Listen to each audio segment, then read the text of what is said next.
Hi, everybody. Welcome to the latest episode of Vox Vomitus. I am your host, author Jennifer Ann Gordon, the Gothic Horror novelist who's written Beautiful, Frightening, and Silent, as well as the Hotel series. I am joined once again by my Vox Vomitus vixens, Allison Martine, author of the Bourbon books, and author Trisha Mckee, author of the Beyond series. We are very thrilled to have join us today Sean Cosby.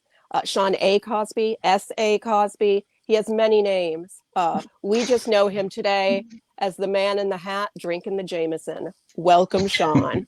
Thank you so much for having me. As you said, I am the man in the hat with the Jameson. That's one of my other nom de plumes. So that was a little long for a book binding, though.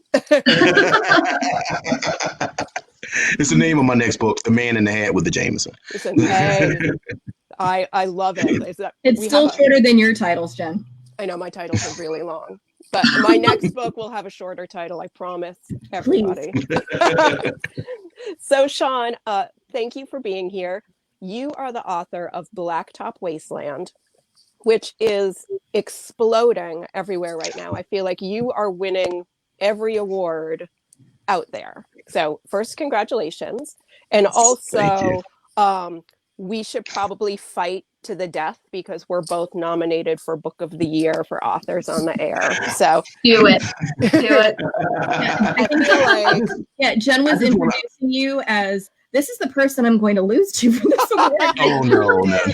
So you're against him and he's a worthy adversary, but we should do the Maximus just scream at people, "Are you not entertained?" Not entertained. I would love that.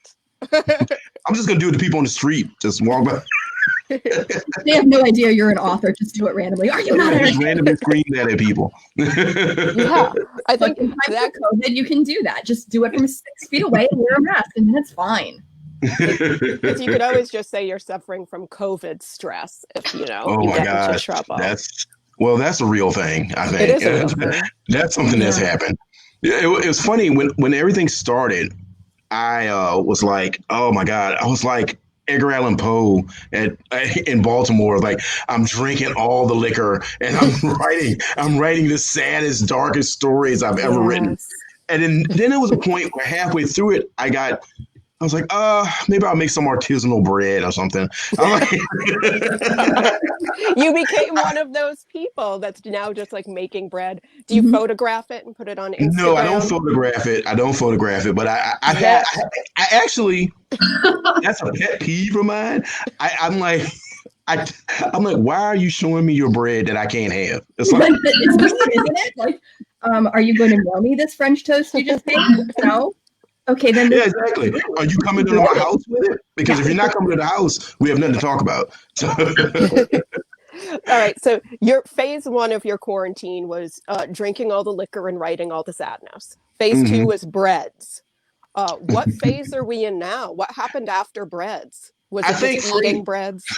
I think phase 3 became like, because I'm a very extroverted person. I love going to bars and parties and hanging out and stuff. And since you can't do any of that, I always like to hike. I live in a rural part of Virginia, so there's a lot of trails and stuff. So I've really gotten into hiking. But it's funny because I like to hike. And I think there are individuals in my state who are not used to seeing someone of my persuasion hiking. And so I get a lot of weird looks sometimes, or people that jump off the trail as I'm trying to pass by. And a friend of mine, the REI catalog, but still. A friend of mine sent me. I was telling him about it. He sent me a skit from Funny or Die with Blair Underwood, which is called Black Hiker, and it's hilarious. And I was like, that's so true to life. Oh my God, someone was following me around as I was walking on this trail. But I think also the third part of my opinion, I've written a lot.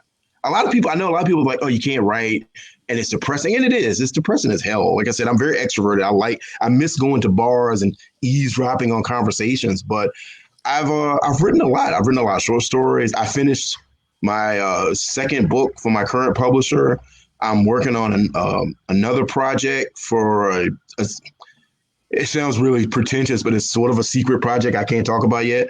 I know, right? I'm getting pretty far on that. I just got another short story finished, so I'm doing stuff. I'm trying to focus on the writing because if I don't, I'll get down and I'll get depressed, and then I'll go back to phase one. Yeah. And start over. Yeah, work your way back to bread.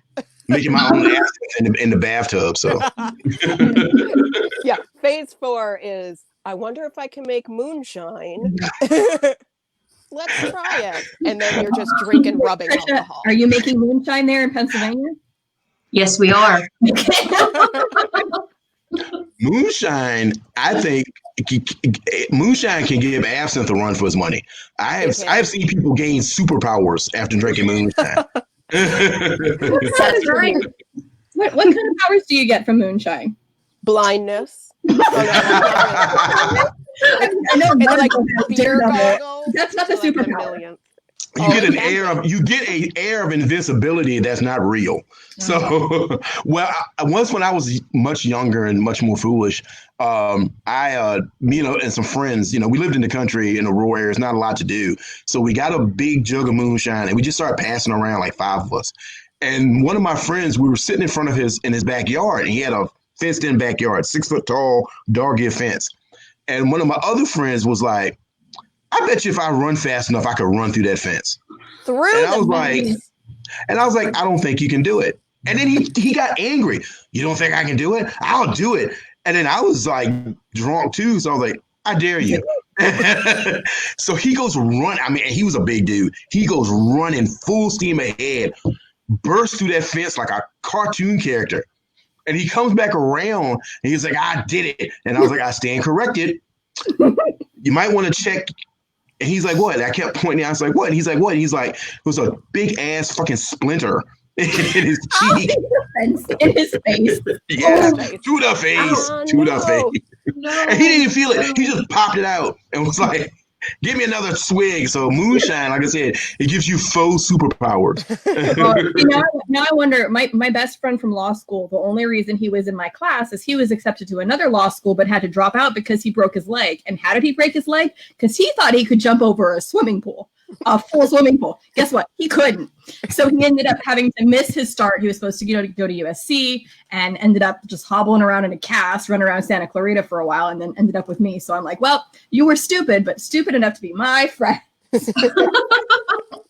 feel like it must have started the same way, but I wasn't there when that happened. So I don't know if moonshine was involved, and knowing him, maybe.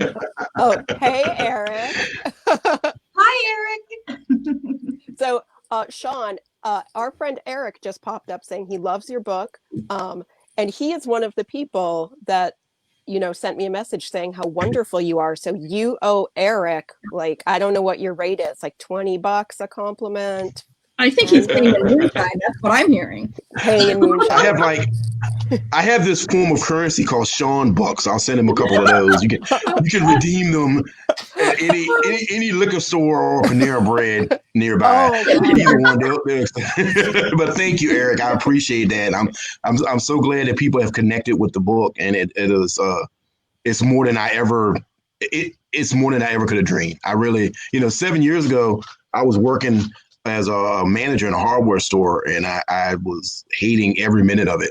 And to see my book, get just the way people connecting with it, it's incredible. It's mind blowing.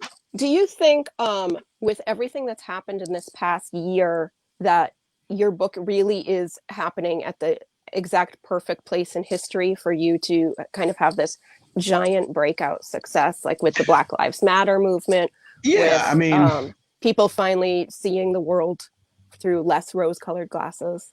I think so. I think it's like okay, when I wrote the book, there were definitely things and themes that I wanted to talk about. There were things that I wanted to discuss. There were things that are important to me as an individual, as a human being, as an African-American man. But at the same time, I didn't want to preach to people. I didn't want it to be, nobody wants a 300-page sermon, And so I added a lot of action and a lot of drama and crime and violence and stuff. But once it came out, the way people received it, that they got the subtext to it, and Yeah. and that's gratifying. And I think, the things I'm talking about, unfortunately, are cyclical, so it's not really timely because those things are always happening. But at the same time, excuse me, you got to give people a little bit of honey to make the medicine go down. So I think it was Stephen King that said, it doesn't matter what kind of story what you're trying to say if your story is not engaging, if your story is not interesting. Right. So yeah, there are serious things that I'm talking about in the book, but there's also a cool ass bitchin' 71 Plymouth Duster that goes fast. So those are all part of the thing. But this whole experience is way, way above what I ever thought would happen with my writing. When you're writing, the goalpost keeps moving. When you first started writing, I just want to get published. I don't care where it is. I don't care how it is. It can be in the back of a cookbook. Just publish me. and then when you get published, you're like, oh, well, maybe I like to get published in a fancy magazine. Maybe I like to get an award for my short story. And then if that happens, you're like, oh, well, maybe I'll write a book. And it just keeps moving and moving. And so, it's one of those things where I'm never jaded by the response that people give to me. It's all, when somebody tells me they like my book, it feels like the first time somebody told me they like my writing. Yeah. It never gets old. So do you remember the first time somebody said they liked your writing? Like when you were a kid? Yep. And do you remember what you wrote? So when I was 7 years old, my teacher had us write our own, I guess right now you would call it a reimagining, but we wrote alternative endings to Night Before Christmas. And I wrote one that ended with like a murder. It was murder, and G.I. Joe was involved, and there was a firefight, and Rudolph gained sentience. And so anyway, my teacher, her name was Miss Wright, and she was I'm dating myself because I'm old as hell, but she was a hippie. So she would like let us write whatever we wanted to write, and then halfway through the class, she would make us listen to Peter, Paul, and Mary records. Yeah. So yeah. I mean, when I say make us, you were forced to listen to them. It wasn't like, oh, well, anybody wants to listen to them, or you want to go play recess. No, it was 10 minutes of your recess time was I Had a Hammer. And so so she took this time out of recess for Peter, Paul, and Mary? Yes. Yes, she was a huge Peter, Paul, and Mary fan. And the first 10 minutes, we were always the last class to get to the playground because we had to listen to Puff the Magic Dragon. And but that's true story. But she pulled me aside after that assignment, and she said, I really like this story. This is really good. You have a great imagination. And I was like, wow, that's really cool. And it makes you feel special, because I wasn't the fastest kid in class. I was always a big kid. So, I had farm boy strength, but I wasn't the most handsome or whatever. But when a teacher tells you, I really like your story, and then kids in my classroom started saying it too, because I started telling stories like at lunch and stuff. I'd make up long fake adventures. And so, it became this sort of this thing that I kind of got addicted to. I liked the rush of somebody telling me that. And then as I got older, the first person who really seriously made me think about being a writer was my 11th grade teacher, Jeff Bone, my English teacher in 11th grade. And I wrote a story based on something that happened in my family. And he read it for an assignment, and he was like, you have a really, first time I heard the word voice in respect to a story. He's like, you have a really unique voice. And he was like, he started giving me books that weren't on the high school syllabus to read. So he was giving me like Strunk White's Elements of Style. And then he was also giving me like books by Dostoevsky and Chekhov. And he gave me a play by Samuel Beckett. He gave me a copy of The Iceman Cometh and stuff like that. And so really challenging stuff when I was like in 11th grade. And so that was the first time I really felt like, wow, I might be able to do this. But it was a long, long, circuitous route to getting published. Very long. So, yeah. Well, you're here now, and that's great. It's incredible. I wish, do you still have a copy of that Night Before Christmas story? My mother does. My mom does. Mom has, huh? Oh my gosh. Yeah. I love that. So you've obviously always been drawn to like darker things. If there was a murder in The Night Before Christmas, and I'll say this because I hear it too, like I'm bubbly and I'm nice, and people go, "Why do you write such dark shit?" And I'm like, I don't know. I guess I'm screwed up in the head, and I can't afford therapy, so I write horror. Right. So, Sean, why do you write grisly, hairpin to the eye kind of literature? I think it's because I am drawn to what pushes people to that point. I'm fascinated by pressure and external and internal. I'm fascinated by what makes people snap. Not what makes people take, but what makes people. I've always been fascinated. I mean, I was a kid that like grew up watching Unsolved Mysteries all the time, you know, and it's like I love, you know, that, and wasn't that the creepiest damn show on earth? Mm-hmm. Oh my God. There was nothing scarier than Robert Stack accusing you of knowing something about a murder. I remember I was like 12 years old. He was like, somebody knows something. Somebody like you. And I'm like, I don't know shit. And I remember it gave me like panic attacks. And I was like, what if they think I know? And I don't know. I'm just a dumb kid. Like, but at the same time, I was fascinated by like, I don't know what happened, but I wonder what did happen, you know? And so stuff like, you know, I remember reading books about the Zodiac Killer when I was like 15, 16. And I never, I never identified with the Zodiac Killer. I just wanted to know what made somebody do something like what got you to that point. And so I started out writing horror. I wanted to be a horror writer. And I sucked at it. Nobody wanted my horror stories. And I think because my supernatural stories always tended to drift back into more natural realism, you know, and I didn't really get that spectral tone down, and I was getting discouraged. And I always loved crime fiction, and what happened was a friend of mine. Oh no! Okay, He'll come back. And just at the right point, we're like, I'm like, your friend did what? Yeah. Oh, he's coming back. This is what we get for having a live show. This is what makes it exciting. Yes. He'll be back. He can't stay away now. Well, I know, that was a cliffhanger. It was a cliffhanger. I feel like he did that on purpose. Sorry. That's okay. Sorry. We're like in the middle of the story. I live in the boonies. I live out in the boondocks, so I apologize. No, you're back. Tell us the story. You're back. Yes. You left us on a cliffhanger. We were all like, what? So I have a friend who's a belly dancer, and she went to New York City, and she met this guy named Todd Robinson. He managed the bar, and he also published a magazine of short crime fiction. And he was looking for new writers.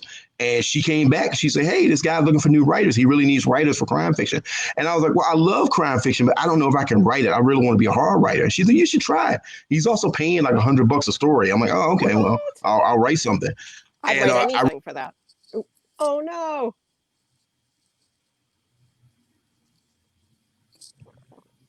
So this is the point of the show where I'm going to tell you, when I talked to Sean yesterday, he said, I have really spotty internet connection. Well, and I was going to say, I live in the woods. The boonies, and so do you. Sorry. So we live in the middle of nowhere. I'm so sorry. Okay, Sean, usually it's my internet that's cutting out. So. It's usually Jen who does that because Jen's in the middle of Nowheresville too.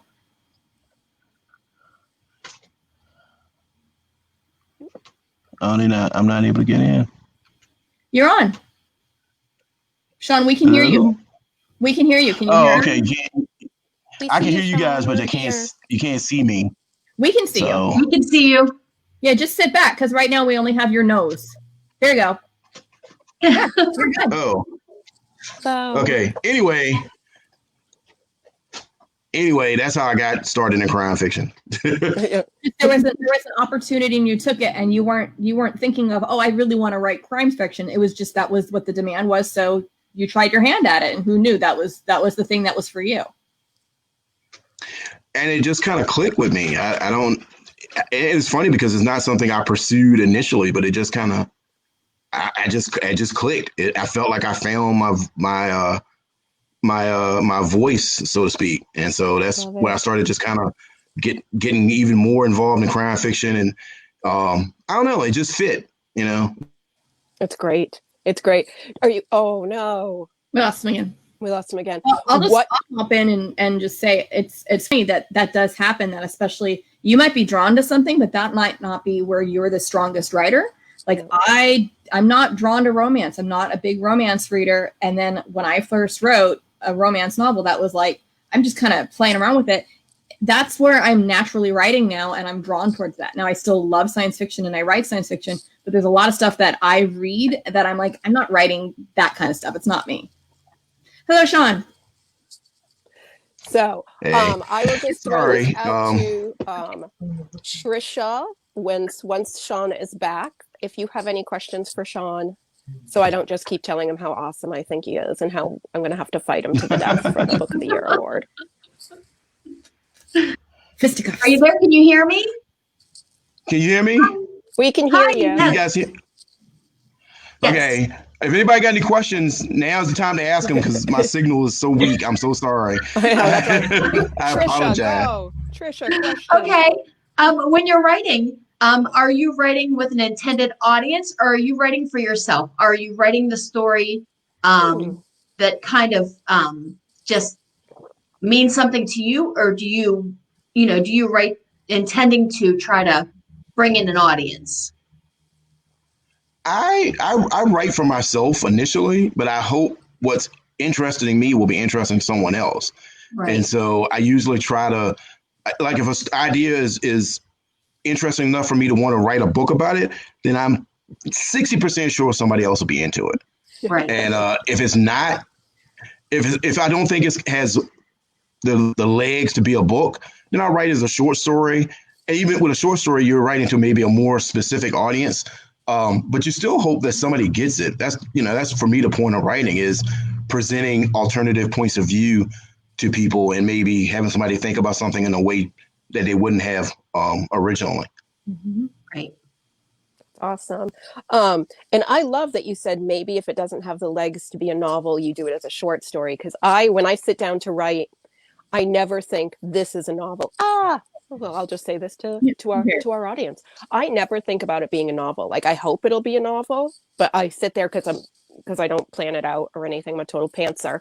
I just write and I go, it could be a short story. It could be a novella. Yes. I don't know what it is. But then once you get to that certain word count and you go, okay, I can probably make this into a book. Yes. Hey, I'm going to see if I can turn off my camera so it doesn't use as much bandwidth. So if you guys just hear my voice, so maybe that will keep it from dropping. That's fine. Let's see if we can do that.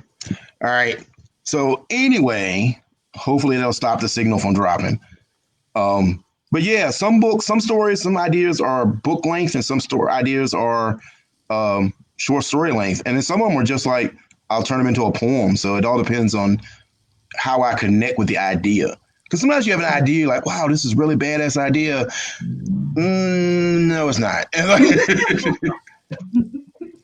Well, you recognize that. And I think that's great. And I think it's really, I don't think it's all that common that many authors have the ability to do poems and short stories and novels and can kind of let the idea become what it needs to and not force something to be something bigger than it should be. Because I know I've read certain stories that I thought, this could have been a short story, and thank you so much for bloating it to 100,000 words and wasting all my time. And that's a big blow. I read those books, and I will sit there. I know that there were ones that Jennifer and I have read recently that were like, this could have been a really short prequel to something else, and why was it 100,000 words? Because the last chapter was the really exciting part. Yeah. I thought if that last chapter had been the prologue, that would have been a great book. That's true. But I have an idea right now that I really wanted to do as a book, and I kind of fooled around with it and kept fooling around with it. And I finally realized, I said, you know what? it's either going to be a long short story or a short novella. And I just got an idea from somebody today to maybe turn it into like a screenplay. So or a graphic novel, something like that, because it just doesn't have enough heft, so to speak, to be a novel. But it's cool. It's a cool idea, so I don't want to abandon it. So that's great. Yeah, it's good to have like the other scope of it. So my first book, Beautiful, Frightening, and Silent, I thought that was going to be a play. And it didn't work as a play when I tried to write it. And then I thought, it's going to be a graphic novel. And that also didn't work. And it did work as a novel. But that was like kind of the last thing I was thinking that it was going to be. Well, I still want to see it as a graphic novel. And I still think it could work as like a short 3-act play or 3-person play. But I think it's very wise that you can figure out which does this work maybe as its first installment. And then when it's fleshed out, then you can maybe, reverse engineer it into those other things? Yeah. When I do a novel that's real, go ahead. No, I was going to ask you if you'd written a screenplay before, because you were mentioning maybe it would work as a screenplay. I was going to ask if that was something you'd done before. I've never done it before, but I'm fascinated with trying it, and I feel like if I try it and it's terrible, nobody has to know. So I'll just keep it on my computer. Sean, how's your screenplay? Sean, I feel like the bad writing is the whole plot of our podcast. So if you do try a screenplay and it goes horribly awry, you actually have to come back. And you're going to I know, right? And then do a dramatic reading. Yes. I'll tell you a story about a project that went horribly awry. Yes. So when I first started writing, I did a lot of like stuff for exposure, with stories you weren't getting paid for. And one of them was for a charity. And I thought it was a really cool charity. And the idea was to take a classic piece of literature and reimagine it as a sci-fi or horror or something of that nature. And I took this, I pulled the Count of Monte Cristo. And I was going to redo it. I was going to redo it as a cyberpunk story, right? So like Blade Runner meets Count of Monte Cristo. And I turned that story every which way loose, and it just wouldn't work. No. It got to a point I didn't want to sit down at the computer to look at it. Like I hated it. I was like, I hate the story. I hate what I'm doing with it. It doesn't work. It sucks. And it was one of the first stories I walked away from. I was like, I can't. Not that I can't do it. I don't want to do it. And and so I told the people, I was like, hey, because they weren't paying me. It was like I told them fairly quickly, like. I think it was like we had like a 6-month turnaround, and it was like 20 days in. I was like, I don't think I'm gonna be able to do this. And they were like, well, just force it through. And I'm like, it's not a shit. I gotta it's like, I'm not gonna just force it out. Wow. Quote of our season, ladies and gentlemen. Yes. It's not a shit. No, but the thing is, the story would have been total shit if you'd forced it. And then what exposure are you getting? Not the kind I feel like we was about to say, but I forced it. No, what I did was the guy that was in the project, I said, give me Othello and I'll give you Monte Cristo. And so I took Othello and I turned it into like a diesel punk Sky Captain World of Tomorrow story, and it just worked really better for me. And it's out. They're actually still available in anthology. And I like that story. It's one of my favorite stories. So you got to know when to walk away sometimes, and when things aren't working for you. There's no shame in that. I think a lot of bad writing comes from trying to force that shit. That just leads to hemorrhoids.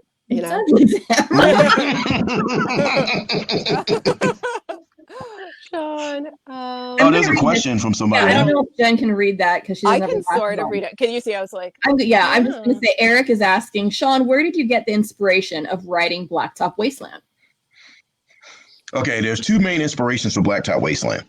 The first one was growing up in the rural South as a kid who had cousins and uncles who used to love to drag race. My uncles and my cousins were all guys who would take old cars and trucks and fix them up. And because, I grew up really, really kind of poor. And so there was nothing to do. So on Saturday nights, I would sneak out at 12 or 13 and jump in my uncle's truck and we drive down the road and watch guys drag race. So that was always in the back of my mind. I wanted to capture the feeling of camaraderie and the feeling of freedom that comes with that. And I tried to work it into a crime novel.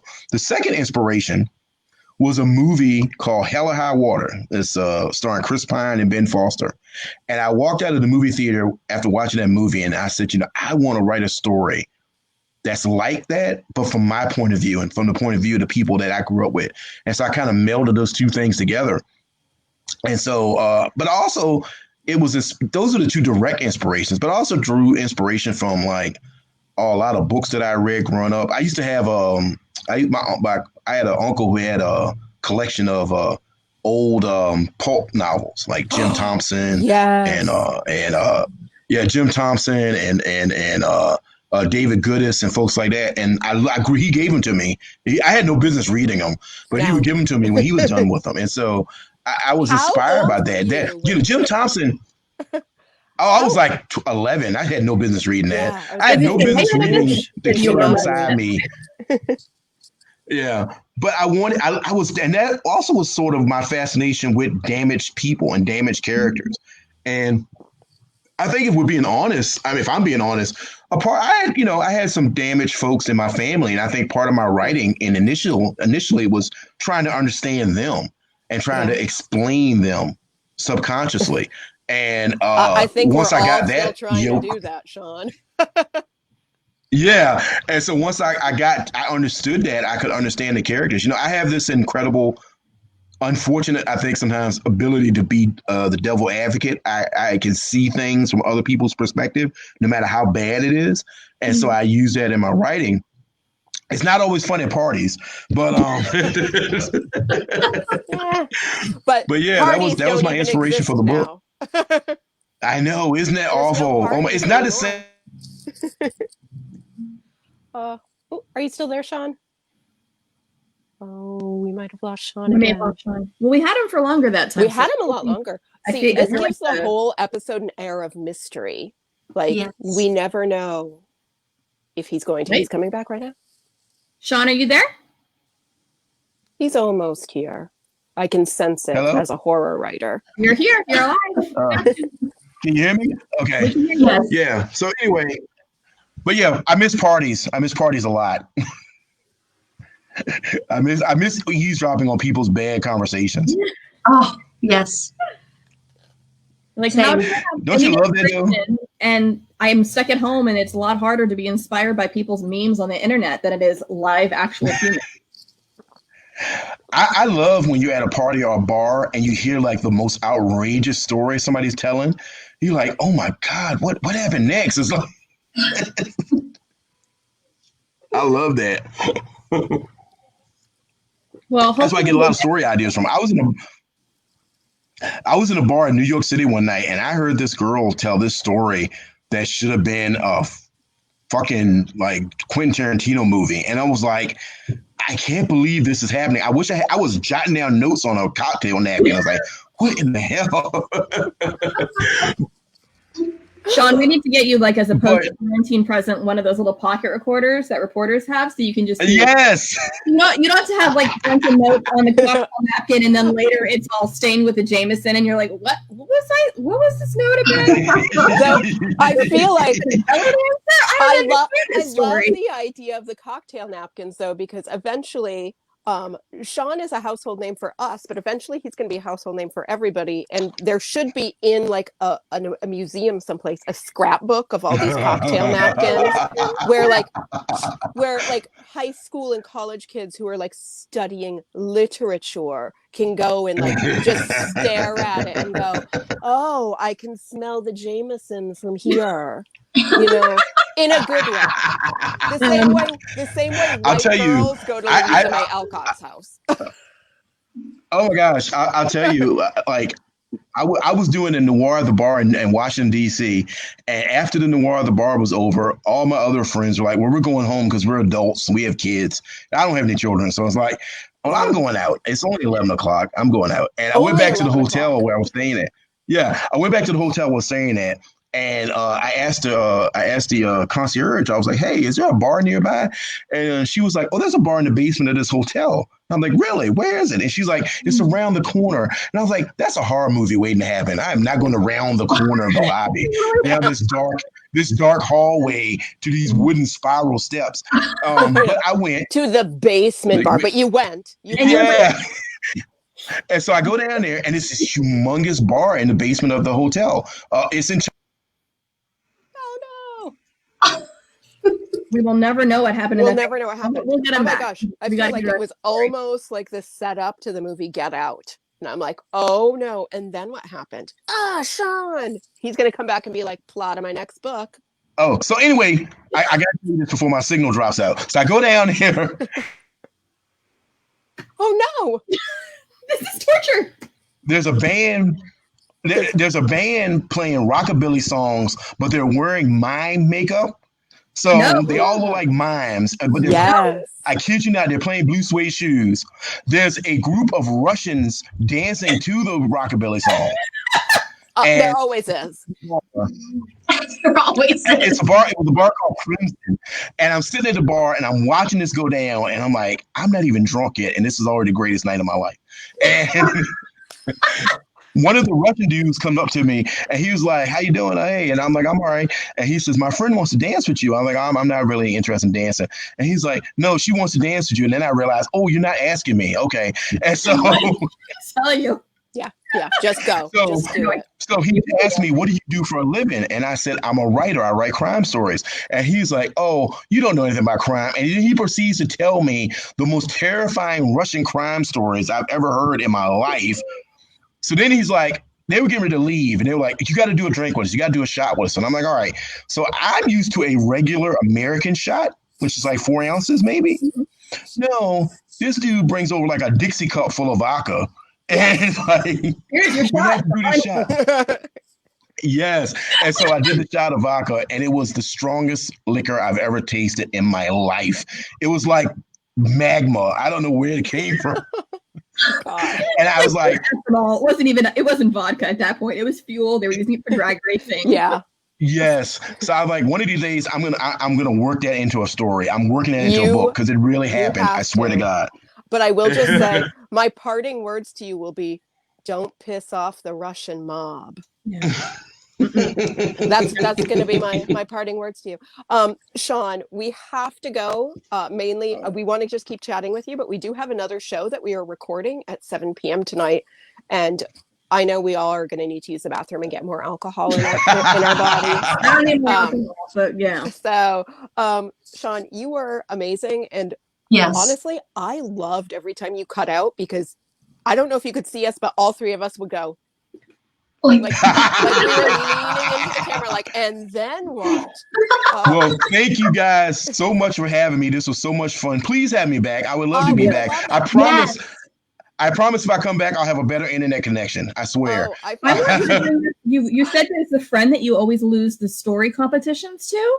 I think we can get you both, because then we can really, and then we'll be the judges. We can hold up panels like Dancing with the Stars and shit. I will actually. We will talk later, because he is a great conversationalist. He's my best friend, and he's one of the best storytellers I've ever heard. Well, thank you guys for having me so much. I really appreciate it. We love you. You guys have a great evening. Thank you. Bye. I'm happy to lose the Book of the Year award to you. Thank you again for having me. You're awesome. Bye. Bye. Bye. Thank you, everybody. So we've lost Sean. He is gone. For those of you who are watching live, we're going to take a little 15-20 minute break, and then we're going to be coming back with Simon Stevenson, author of Set My Heart to 5. But if you are just tuning in for this show, thank you. This has been a copywritten podcast by the Global Authors on the Air Network.